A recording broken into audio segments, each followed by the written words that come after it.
Hola, buenos días.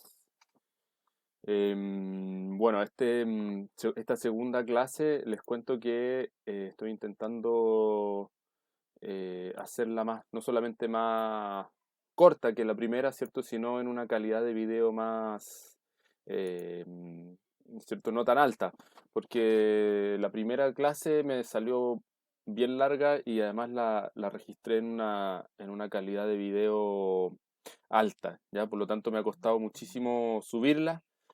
Eh, Espero poder subirla antes que esta segunda, ¿cierto? Y que ustedes puedan ver la clase uno en el primer lugar y la clase 2 en el segundo lugar y no al revés, ¿ya? Pero bueno, desde ahora en adelante van a ser así las clases, con esta calidad, y me comprometo también a hacerlas más cortas, ¿ya? O a cortarlas, digamos, en la media hora o no más allá de eso, ¿ya? Porque si no, no estamos cumpliendo, no estoy cumpliendo yo el objetivo de llegar a ustedes, ¿ya? Bueno, vamos a entrar en materia hoy, ¿ya?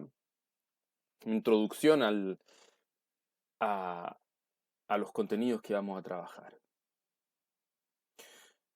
Como, como primera pregunta, ¿cierto? A mí me parece bien interesante y conducente plantear las cosas así, es porque es preguntarse, ¿cierto?, por los nombres de los cursos, ¿cierto? Por el título del curso, ¿ya?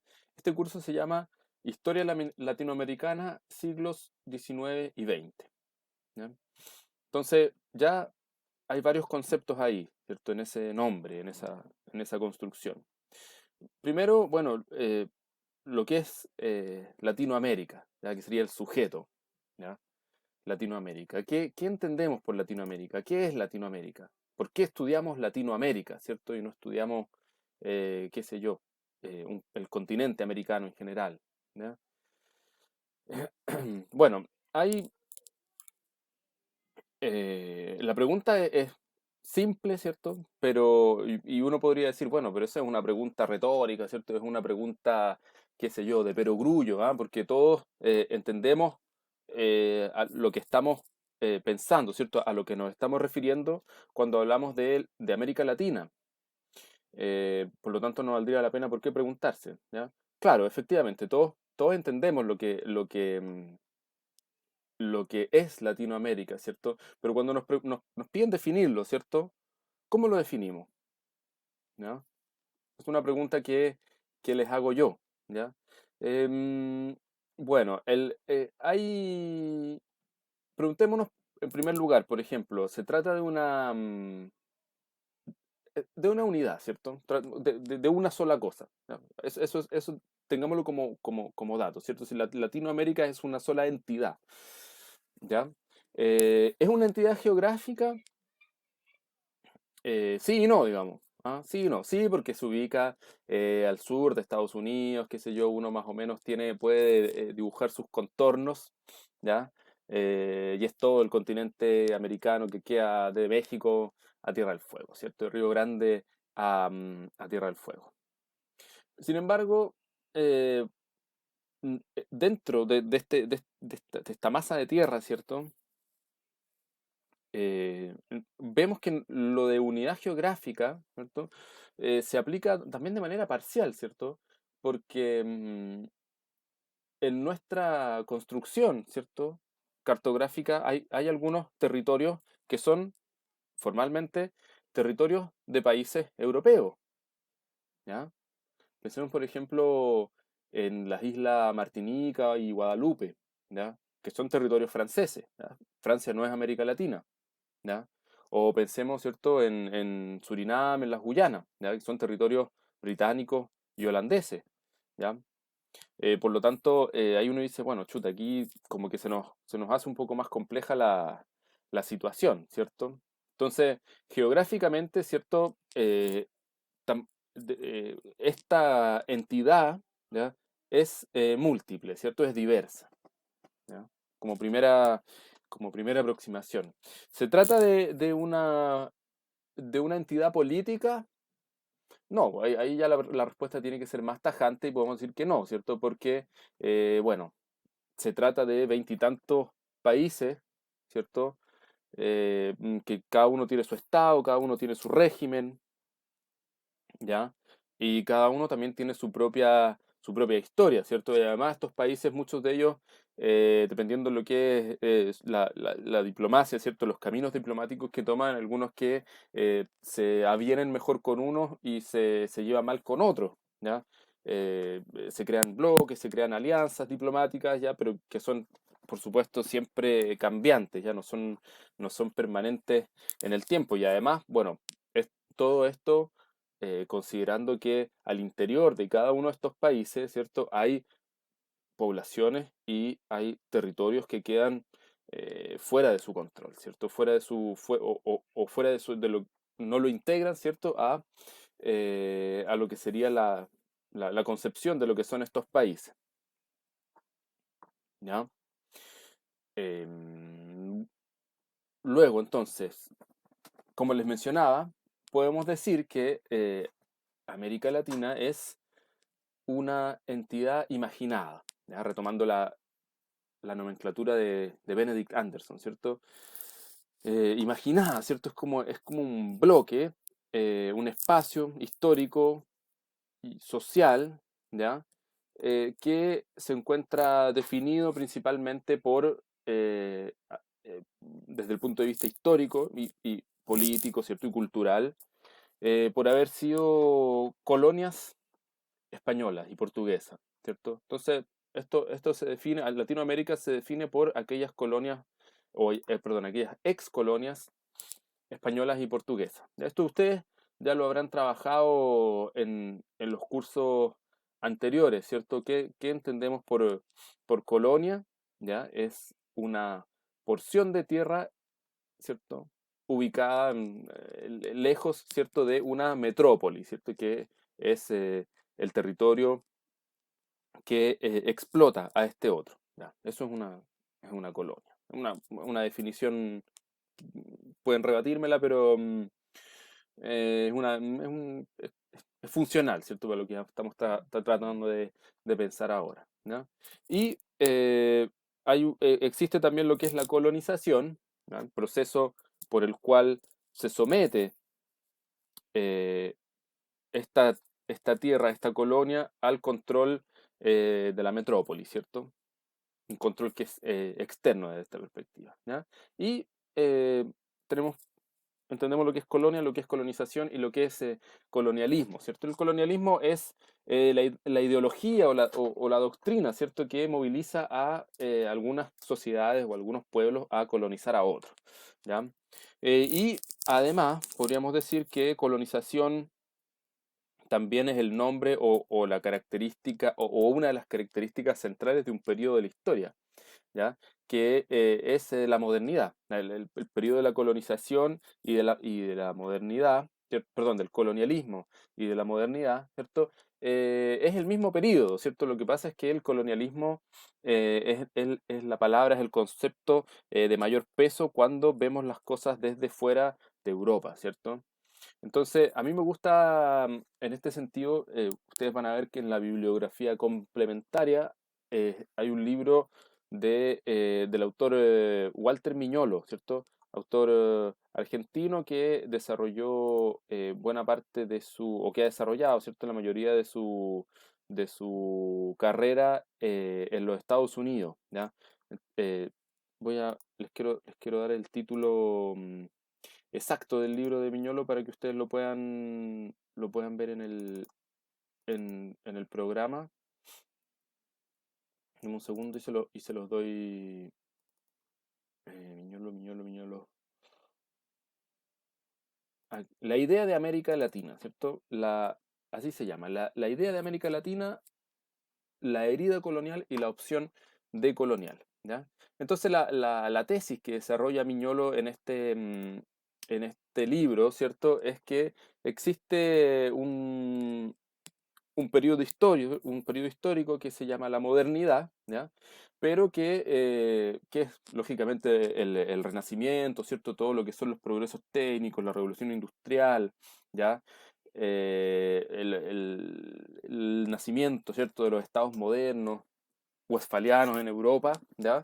Pero que todo esto que llamamos modernidad, que es un concepto con un perfil positivo, ¿cierto? Tiene una parte, ¿cierto? Tiene todo ¿cierto? Un segundo, si la modernidad, ¿cierto? Es un pulmón, tiene otro pulmón que es lo que él llama la colonialidad, ¿ya? Que es más o menos eh, la mezcla de estos tres conceptos que nosotros ya trabajamos, ¿cierto? La idea de colonialidad. Entonces, lo plantea con la metáfora, con la idea de que la colonialidad es el lado oscuro, ¿cierto? Aquello que no se quiere ver, ¿ya? De la modernidad, pero sin lo cual no habría existido, sin lo cual no habría existido lo otro, ¿ya? Esto ocurre frecuentemente en diversos tipos de procesos políticos, ¿ya? Hay una parte visible, ¿cierto? Y hay una parte que no es visible, ¿cierto? Hay una parte que es deseable, ¿cierto? Y hay una parte que no es deseable, hay una parte que es, qué sé yo, pacífica, ¿ya? Constructiva, y otra parte que es violenta y destructiva, ¿no? Entonces, la colonialidad, ¿cierto? Así lo plantea Miñolo, sería la contracara de la modernidad. Y América Latina, ¿cierto? Eh, juega un rol importante en la idea de colonialidad porque no es la primera colonia en la historia de la humanidad, ¿cierto? Pero sí es la primera colonia eh, que emerge dentro del proceso de la modernidad, ¿ya? Que es el primer empuje, ¿cierto? O el primer ensanchamiento europeo, ¿ya? Y por lo tanto, ¿cierto? Lo que ahí ocurre, ¿ya? Son no solamente procesos, qué sé yo, económicos, de explotación, no solamente son procesos políticos de soberanía, sino lo que dice Miñolo es que también son procesos epistemológicos, ¿ya? Procesos de la forma de pensar, de conocer, de concebirse, ¿ya? Entonces dice, hay una cuestión que es la latinidad, ¿ya? Que la latinidad es una idea que surge, ¿cierto?, en Francia, dice, en el siglo XVIII, principio del siglo XIX, que viene a reflejar una determinada identidad imaginada, por supuesto, ¿cierto?, que tendrían los países del sur de Europa, del Mediterráneo, y que los distinguiría de lo que son los países del norte de Europa, ¿cierto?, en particular Inglaterra, ¿ya? Esto tiene que ver con esta idea, ¿cierto?, de la latinidad tiene que ver con varios, o se puede leer en varios niveles. Ya el principal tiene que ver eh, con la competencia, diríamos, ¿cierto? O con la disputa, digámoslo así, de los espacios geográficos del globo, ¿cierto? Que se están conociendo, que se están explorando en ese entonces, ¿ya? Ciertamente están todos los países europeos recorriendo, navegando, ¿cierto? Y conquistando o sometiendo, ¿cierto?, a diversos vínculos con Europa al resto del mundo, ¿ya? Los españoles, los portugueses, ¿cierto? Que son los que comienzan, esto los que le dan el puntapié inicial a esto, ¿ya? Después están los británicos, ¿cierto? Están los holandeses, los franceses, ¿cierto? Quiere decir, los daneses, ¿ya? Los alemanes también, ¿cierto? Los italianos, en fin, ¿ya? Entonces, según Miñolo, esta idea de latinidad, ¿cierto? Como oposición hacia lo anglosajón, es la idea que las élites criollas se habrían valido, ¿cierto? Podría decir, habrían comprado, pero es como es quitarle agencia histórica, ¿cierto?, a las élites criollas. No, habrían adoptado, ¿cierto?, este criterio y se habrían considerado se habrían visto, ¿cierto?, como latinas, ¿cierto?, pero no latinas, ¿cierto?, remitiéndose a la antigüedad clásica mediterránea, no, sino que latina remitiéndose, ¿cierto?, a una cuestión que los distingue de lo que son los anglosajones a finales del siglo XVIII y principios del siglo XIX, ¿ya? Eh, Lógicamente eso entra en contradicción con la realidad social y la realidad cultural del continente. ¿Ya?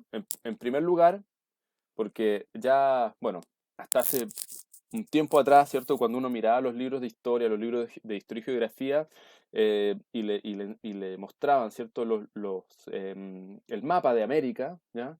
El mapa político, y decían, bueno, desde México hasta Tierra del Fuego fue un territorio colonizado, ¿cierto? Por los españoles, quitándole, ¿cierto? O poniendo de otro color el pedacito que corresponde a Brasil, ¿ya? Pero hace ya tiempo que esa idea ha ido afortunadamente quedando atrás, porque la realidad no es así, ¿cierto? Ese mapa, ¿cierto? Tendría que ir con muchos, ¿cierto? Eh, colores o espacios, ¿cierto? Que van con otros colores o con otros matices. Por lo pronto, bueno, toda la Patagonia y toda la Tierra del Fuego, qué sé yo, más la Araucanía y buena parte de la Pampa, ¿cierto? Argentina, son territorios que fueron incorporados a las repúblicas, ¿cierto? En el siglo XIX, que no fueron colonizados. ¿Ya? El caso de la Araucanía es bien llamativo porque eh, en el siglo XVI, ¿ya? Vale decir, en la época de Pedro Valdivia, ¿ah? De Sancho de la Hoz, qué sé yo, de los conquistadores, claro, el territorio estuvo conquistado, ¿cierto? Pero dado que no pudo ser pacificado, ¿cierto? A finales de siglo ocurre un sacudimiento, ¿cierto? De parte de la población mapuche y termina siendo abandonado. Entonces, las fronteras del imperio colonial español, que en algún momento en el siglo XVI llegaron hasta acá, después retrocedieron, ¿ya? Entonces tampoco hay que pensar que fueron uniformes. Piensen en todos los territorios, piensen en la Amazonía, ¿cierto? La Amazonía, que es un tercio, ¿cierto? De toda Sudamérica, quedó fuera de la conquista de la colonia española, ¿cierto? O todo lo que es el interior de Yucatán, ¿cierto? Todo lo que es la selva centroamericana fueron territorios no entraron, ¿cierto? Dentro de los circuitos políticos y marginalmente, ¿cierto? Dentro de los circuitos económicos del colonialismo hispano, ¿ya? Por lo tanto, volvemos a la idea principal, ¿cierto? La idea de latinidad adoptada por las élites criollas, ¿cierto? Sirve para referirse a ellos mismos, ¿cierto? Como grupo, ¿ya? Que le da una identidad a toda una totalidad que es muy diversa, ¿cierto? Piensen, por ejemplo, bueno, aquí nosotros estamos hablando de lo que son las soberanías, ¿ah? Las soberanías indígenas, ¿ya? Contra las colonias hispanas, pero piensen también en toda la cantidad de territorios que tuvieron un impacto digamos, que experimentaron la llegada de importantes masas, ¿cierto? Millones de personas africanas, ¿cierto? Bajo el estatus de esclavo, ¿ya? Entonces eso también va configurando algunos territorios, ¿ya? Eh, bueno, el caso, por ejemplo, de Haití, de Cuba, ¿cierto? Que la población indígena fue eh, tempranamente, estamos hablando de unos 10, 15 años después de la llegada de los primeros conquistadores, decimada, ¿ah? Desapareció toda su población, fue repoblada por esclavos africanos, ¿ya? Que pese bueno, que pese a estar, cierto, sometidos soberanamente y políticamente al imperio hispano, eh, tenían una cultura totalmente diferente, ¿cierto? O distinto del caso de comunidades de, de esclavos o afrodescendientes, ¿cierto? Fugitivos que formaron comunidades aisladas, ¿cierto? Comunidades independientes aisladas. Eh, en, en Guyana, ¿cierto? En Surinam ocurrió este tipo de cosas, en Brasil, el fenómeno de los quilombos, ¿cierto? Son realidades bien interesantes que no tienen absolutamente nada que ver con la latinidad, pese a que quedan englobados, ¿cierto? Dentro del concepto de América Latina o, como lo mencionamos recién, el, eh, el caso el caso de aquellas colonias o aquellos territorios más que colonias, ¿cierto? Dentro de América Latina que no son de cultura hispana, pero sí europeos, ¿cierto? Que no se identifican con la latinidad, pero que de alguna u otra forma, ¿cierto? Tienen un vínculo colonial con Europa. Ya que son las colonias eh, holandesas, ¿cierto? Y esto, bueno, holandesa hoy en día, ¿cierto? Tenemos una idea más o menos más clara de cómo está configurado el mapa, ¿cierto? Pero en el siglo XVIII toda la zona de Pernambuco, ¿ya? Estuvo bajo control holandés, ¿ya? Sin ir más lejos, ¿cierto? Desde Pernambuco se hicieron exploraciones en Chiloé y en Valdivia de parte de la compañía neerlandesa de las Indias Occidentales, ¿ya? Entonces, todo esto es para un poco ir desarmando, ¿cierto? Ir seccionando la idea de América Latina como herederos de las, digamos, como lo que queda después de las colonias hispanas. ¿Ya? Hay mucho más de imaginado en esa idea que lo que los mapas, ¿cierto? O que lo que uno puede pensar, ¿cierto? Así de manera prejuiciadamente. ¿Ya? Bueno, ¿y por qué siglos XIX y XX? Bueno, porque son los siglos de los estados nacionales, ¿ya? De las repúblicas, ¿ya? Bueno, Estado, ¿cierto? Es una institución, ¿cierto? Y la nación seguimos con la idea de lo imaginado, ¿ya? Esto del nacionalismo es bien interesante porque em, efectivamente hay em, ideas asociadas, ¿cierto? Que preceden al siglo XIX, ¿ya? Hay un historiador que se llama David Brading, ¿ya? Que a mí me gusta mucho, ¿cierto? Y que tiene un historiador, me parece que es norteamericano, Brading, no sé si es norteamericano o inglés, bueno, da lo mismo, pero ha estudiado con más detalle, se ha especializado en la historia de México, ¿cierto? Entonces, en uno de sus, o acaso la obra más importante que tiene Brading se llama El Orbe Indiano, ¿ya? Yo aquí lo tengo, ¿ya? Para mí es un libro que me acompaña, em, ¿cierto? El Orbe Indiano. Creo que se los coloqué en la bibliografía complementaria. Bueno, ahí tiene un capítulo en especial que se llama eh, que se llama Los Patriotas Criollos, se llama. ¿Ya? Y es muy interesante porque aquí uno empieza a notar que empiezan a distinguirse, ¿cierto? Algunas diferencias de quienes eh, eran criollos, ¿cierto? Es decir, europeos nacidos en América, aunque suene como extraño, como estos, si son nacidos en América son americanos, ¿cierto? No son europeos. Bueno, pero descendientes de europeos, ¿ya? Nacidos en América, que empiezan a notar o empiezan a vincular, ¿cierto? Lo que son los sentimientos del terruño, ¿ya? Una asociación con el paisaje, ¿cierto? Con los frutos del país, con la diversidad de su población, ¿ya? Con los sentimientos, ¿cierto? Amor, ¿cierto? Qué sé yo, si no me equivoco, ahí aparece citado Alonso de Valle para el caso chileno, ya en el cual dice, Alonso de Valle describe eh, el significado de ver la cordillera nevada en invierno para los habitantes de Chile, ¿cierto? Que algo así, la cita es algo así como que es tan majestuoso y es tan maravilloso que hasta los mismos habitantes del país quedan pasmados ante tan magnífico espectáculo de ver la cordillera, ¿cierto? Desde la base hasta la punta completamente blanca, qué sé yo. Entonces ese tipo de sentimentalismo asociados a un espacio geográfico, ¿cierto? A una configuración geográfica que tiene sus lógicas económicas, qué sé yo, es lo que Brading llama el patriotismo criollo, ¿ya?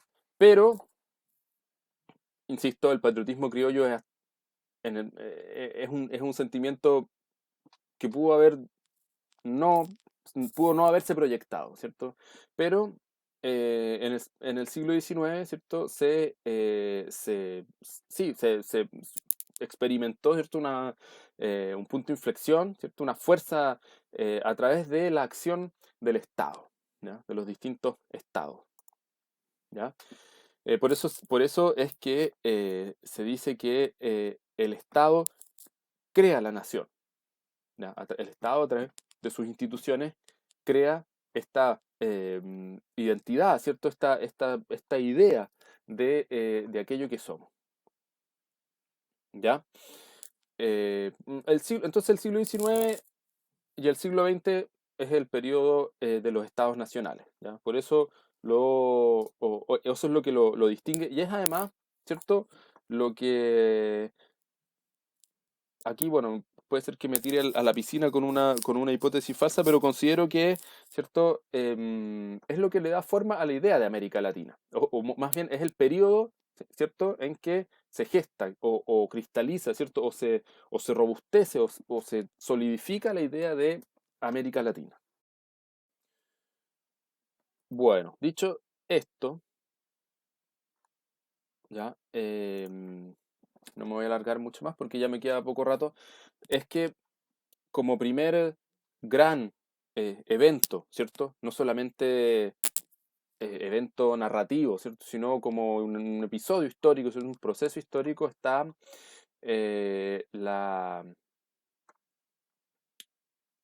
están los procesos de independencia, ¿cierto? Están las guerras de independencia. Guerras, digamos, es que es como la culminación de un proceso que se arrastra desde el inicio de las reformas borbónicas, ¿cierto? En las colonias hispanoamericanas, ¿ya? Eh, para, para efectos de este curso, ¿cierto? Hay que es un curso, ¿cierto? De pregrado, existe este importante manual de historia, ¿ya? Las revoluciones hispanoamericanas, ¿ya? Del profesor John Lynch. ¿Ya? Este es un libro que tiene más de 30 años desde que fue publicado por primera vez, pero a mi juicio sigue siendo eh, sigue siendo el mejor manual para entender lo que son las guerras más que los procesos de independencia, lo que son las guerras de independencia. ¿Ya? Porque además los capítulos que trabaja David Lynch acá, hay un capítulo sobre Venezuela, hay un capítulo sobre el Río de la Plata, sobre Chile, sobre Perú, ¿ya? Sobre México. Uno como que empieza a darse cuenta, bueno, que efectivamente hay eh, grandes lineamientos históricos generales, ¿ya? Que comparten muchos de estos países, pero en realidad más bien las independencias tienen un carácter local innegable, ¿cierto? Y ese carácter local, creo yo, le da la fuerza interna a los movimientos. Es una cuestión bien extraña, ¿cierto? Pese a que, ¿cierto? Existen figuras, en el caso de Sudamérica, ¿cierto? Existen figuras como transversales, en el caso de Simón Bolívar, ¿cierto? Y de San Martín, pero que, mejor dicho, diríamos, se conectan bien con las realidades locales, ¿ya? A mí bueno, en fin, es un manual, ¿cierto? Eh, si usted se interesa si usted se interesa por alguna región, algún personaje o eh, algún aspecto, ¿cierto? De la historia, la economía, la esclavitud, cómo se configuran los regimientos, ¿ya? Qué pasa con las élites portuarias, ¿cierto? Puede empezar, ¿cierto? O puede usted ya ir directamente a buscar trabajos más específicos en las grandes revistas o en los grandes libros de historia, ¿ya? Y ahí se va a ir encontrando con la historia más profunda, ¿cierto? Más analítica, ¿ya? El caso de Lynch, ¿cierto? Es una historia, es un manual, ¿cierto? Y además a mí me gusta mucho el estilo que tiene John Lynch de escribir, ¿ya? Bueno, ¿por qué es tan interesante esto? ¿Por qué un extranjero, ¿cierto? John Lynch es británico, ¿ya? ¿Por qué una persona que externa, ¿cierto? Escribe el manual más importante, ¿cierto?, sobre las revoluciones hispanoamericanas, yo diría precisamente por lo mismo, ¿cierto? Porque se trata de una persona que aporta un punto de vista que no es desde adentro, sino que es desde afuera, ¿ya? Por lo tanto, ese punto de vista, ese lugar desde el cual se para, ¿cierto?, para observar y para describir, es lo que le da la fuerza al trabajo de Lynch, ¿ya? Y además hay otra cosa que tiene que ver con la escritura, ¿ya? Eh, Hoy en día las investigaciones en historia han llegado a tal punto de tecnificación, ¿cierto? Y de estandarización que el tema del estilo se le otorga poca importancia, ¿cierto? Pero yo considero que la historia no tecnificada, ¿cierto? La historia como oficio, ¿cierto? Tiene que contemplar un tipo de escritura que sea atractivo, ¿cierto? Que sea, que se la juegue, podríamos decirlo así, ¿cierto? Entonces, eh, John Lynch sí se la juega, ¿ya? Lamentablemente, por los tiempos de pandemia que vivimos en la actualidad, yo no pude ir a a la biblioteca de la universidad a recoger las copias que hay ahí, ¿cierto? Escanearlas y poder compartirlas con ustedes, ¿ya? Eso, bueno, lo lamento en el alma, ¿cierto? Pero eh, la manera que yo tengo yo para aliviar, ¿cierto? Ese defecto es que yo me voy a apoyar, ¿cierto? En Lynch para hacer estas primeras clases, ¿ya? Y también lo otro es que les puse en la bibliografía, si ustedes van a a la bibliografía lo van a notar, ¿cierto? Otro otro título de David Lynch, ¿cierto? Un libro y ese sí está traducido al castellano, está escaneado en PDF, ya se llama América Latina entre colonia y nación. Son algunos capítulos, ¿ya? ¿Cierto? Aquellos capítulos que les hice leer, ¿cierto? Son más bien aquellos destinados a vincular lo que sería el ocaso del colonialismo hispano en América em, con, eh, con los procesos de independencia. ¿Ya? Eso sí los vamos a leer, ¿ya? Entonces, ahora si usted, insisto, se interesa fuertemente en esto, eh, se lo recomiendo. eh, eh, digamos, con toda honestidad, le recomiendo, ¿cierto? David Lynch, ¿ya? O si usted quiere, cuando usted le toque hacer clases, ¿cierto? Más adelante, o establecer, ¿cierto? Un criterio de investigación, algún proyecto, ¿ya? Cuente siempre en el libro de David Lynch que envejece bien, ¿ya? El otro título que vamos a ocupar mucho en este curso y que también ese sí lo subí a la bibliografía y sí está como material en en el campus virtual es la historia de Leslie Bethel, ¿cierto? La historia de América Latina. Déjeme poner Deme un segundo.